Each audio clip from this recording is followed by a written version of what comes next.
can't believe that spring is already here, but now the wheel of time is surely picking up its pace. No matter where I look, everything is growing, and to our big surprise, so is our daughter's feet.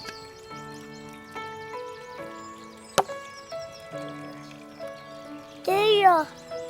No.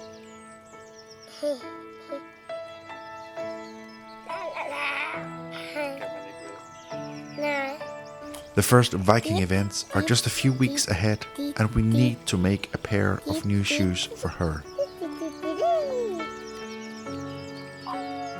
So come along with me into the forest and back to the stream, along with my wife and my kids, and I will show you how to sew a pair of Viking shoes for a small child.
This step that I just did here is very important. I made a hole in the top where the heel cap comes up, and I made a hole where the heel cap comes down and meets the sole of the foot.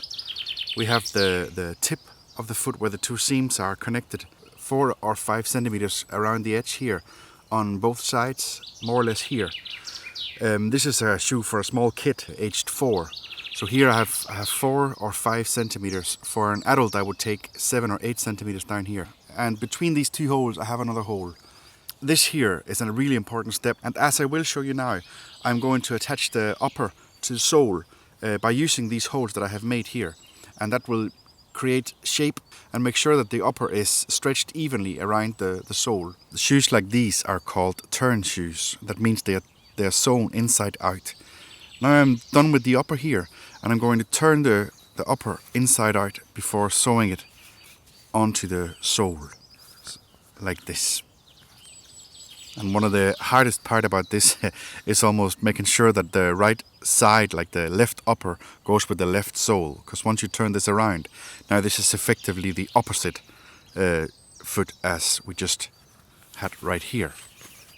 So it's a mirror. And I sometimes do make mistakes with this, but I have been very careful here. I'm going to turn it inside out, and I will start attaching it to the sole. It's also important to invert the sole. I want this flat side to be down, to be the surface you step on. That means I'm going to have to stitch it with this side up inside the shoe. So when I turn the shoe around, this will come back out. So it's going to come together like this.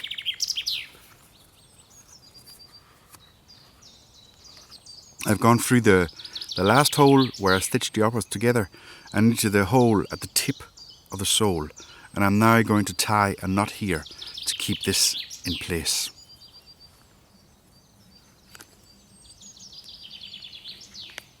And now I'm going to attach the heel riser at the bottom here, where the heel riser comes up in the hole we made right here.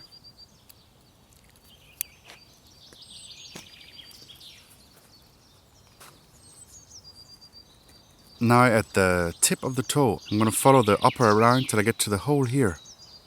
But instead of taking the corresponding hole in the sole, I'm going to move one step further down the shoe, like this. So I'm going to pull the upper a little bit back to create some tension here. This rises the tip up just a slight little bit, and it's going to help to create space here and here for the toes. At the heel riser, I'll be doing the same thing.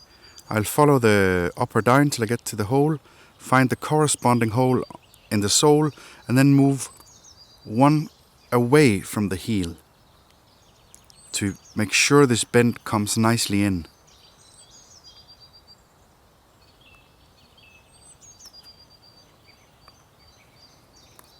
Like so.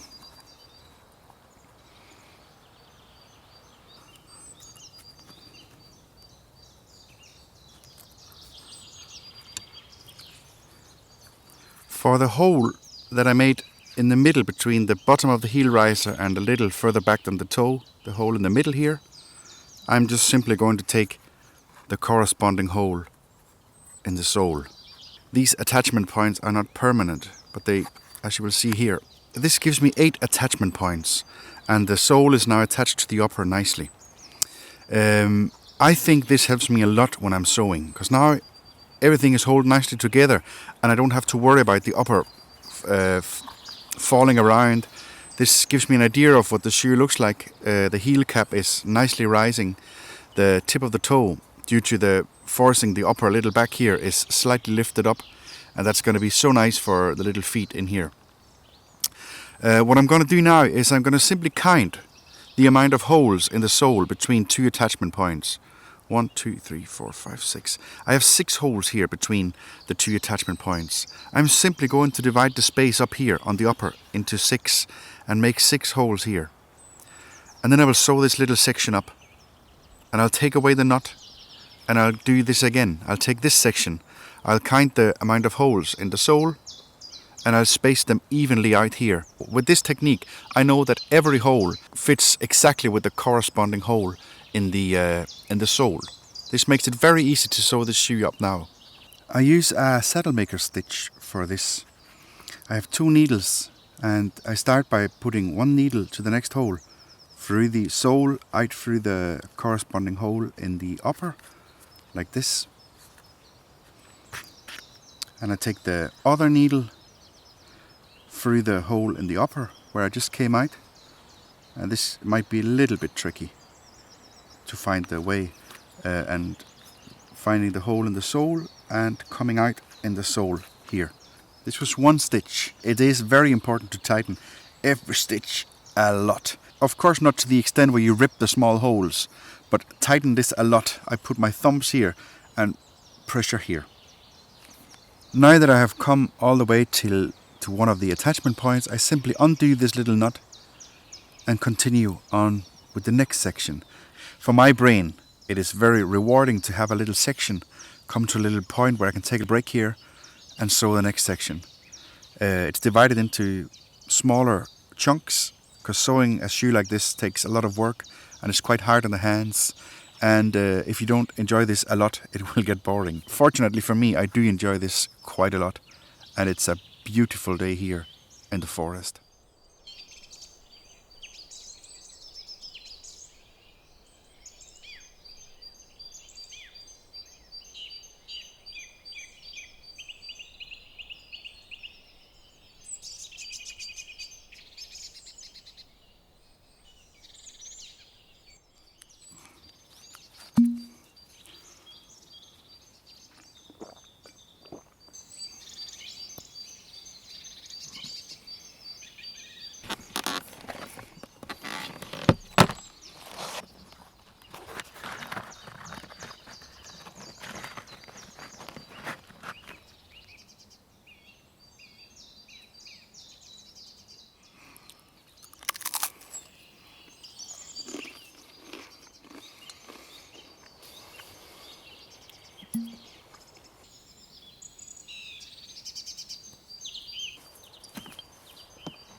og tilbage.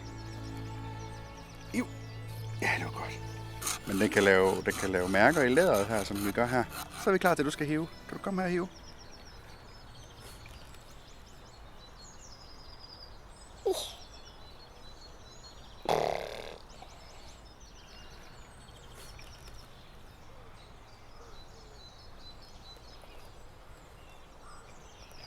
Kan du hive i den der? Og hiv. Flot. Prøv at se, så er der faktisk kommet snørbånd på. Kan du se det? Ja. Skal vi lige den der væk?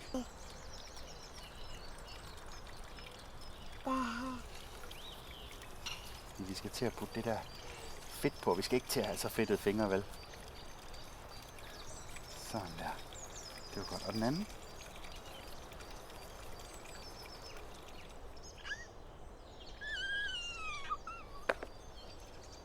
Så putter vi noget af det her på her.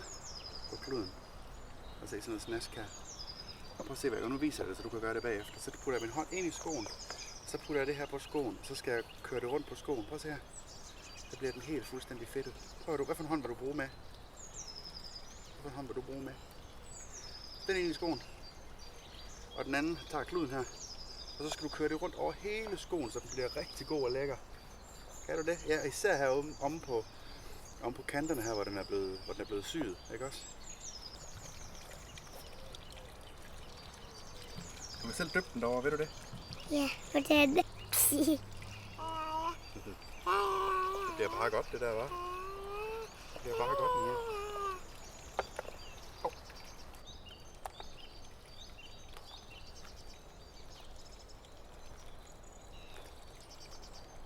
Hvem starter ned eller nu? Nia! Er du klar? Ja. Jeg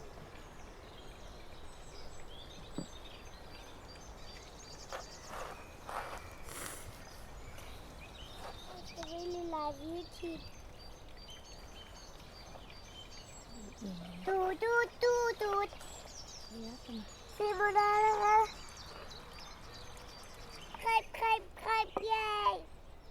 Bare døj. Hvis så rammer jeg i jorden. Så der er ikke plads. Du kan få den der træen og sidde på det. Nej. Så bliver skoene vandtætte. Så gør det sådan, at når vi har dem på, så får vi ikke våde fødder. Mor, jeg kan ikke være her for dig igen.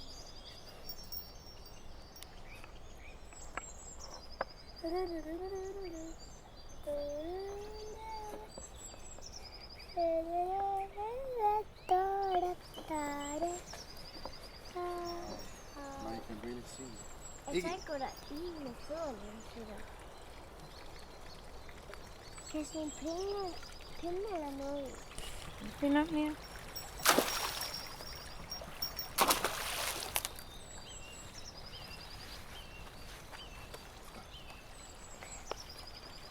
Er det for den i? Næsten.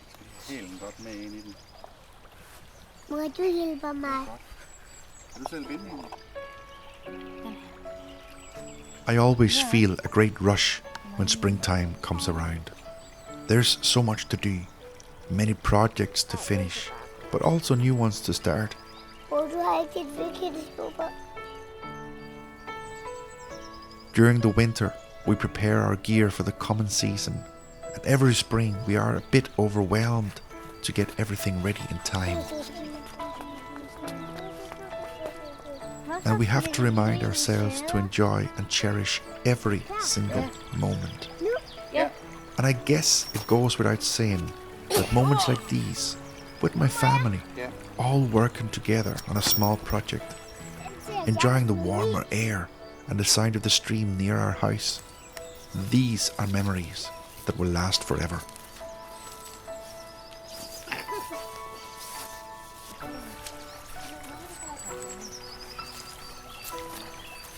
And just like the animals that follows the rhythm of the forest, we ourselves are stepping along to the rhythm of time.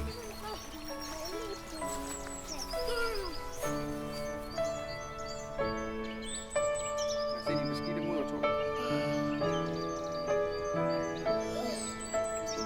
Må jeg se dine mudderfødder nu? Må jeg se vores mudderfødder?